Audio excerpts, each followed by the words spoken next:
My hope is that this is review for you, and I apologize for always clearing my throat here. I just don't like doing these videos. But here's what the deal is you're going to do. You're going to write a two-chunk paragraph. This should be review from you from last year.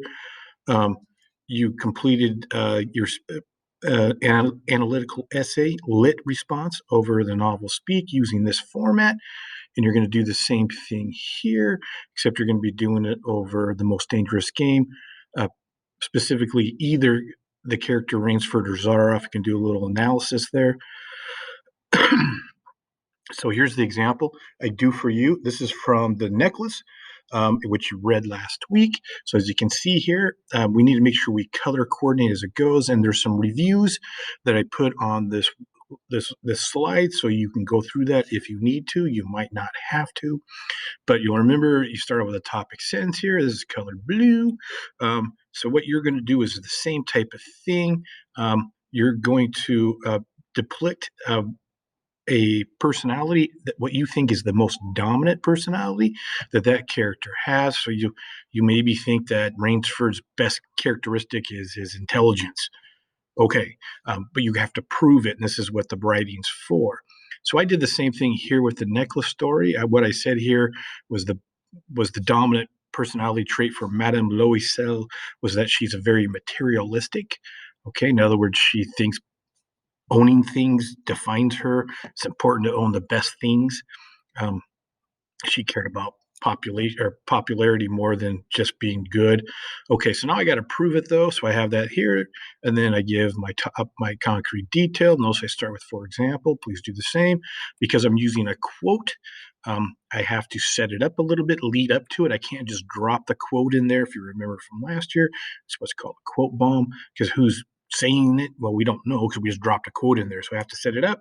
So, so I set it up by she daydreamed of owning expensive things such as, and then I gave the quote here. Notice I cited the page number. This came on the first page of that text. Actually was in the first two paragraphs, I believe. Notice here that the period goes at the very end. There's a space here, and there is no period there. The period goes down here because that indicates that that is for this whole sentence here. Basically, it's an internal citation. Okay.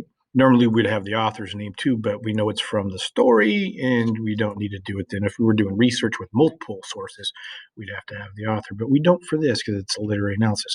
Then I have two pieces of commentary. This also shows. You can use those internal transitions there just fine. My next piece of commentary, concrete detail, start out again with in addition. And then this one I paraphrased, so I don't need to put in quotations, but I do need to cite it still.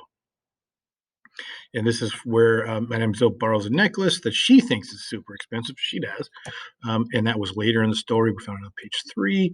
Then I give you some elaboration about that fact, 2 pieces, and then finally a conclusion sentence, which, as you'll see here, is basically me restating my topic sentence. I'm just rewording it in a different way, so I'm not being too repetitive. It provides a nice closure that way.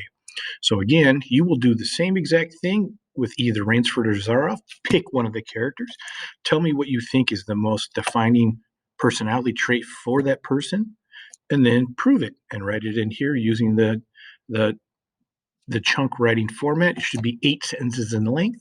Please make sure you color coordinate the sentences so that you show me that you know what those sentence types are. And again, review as needed.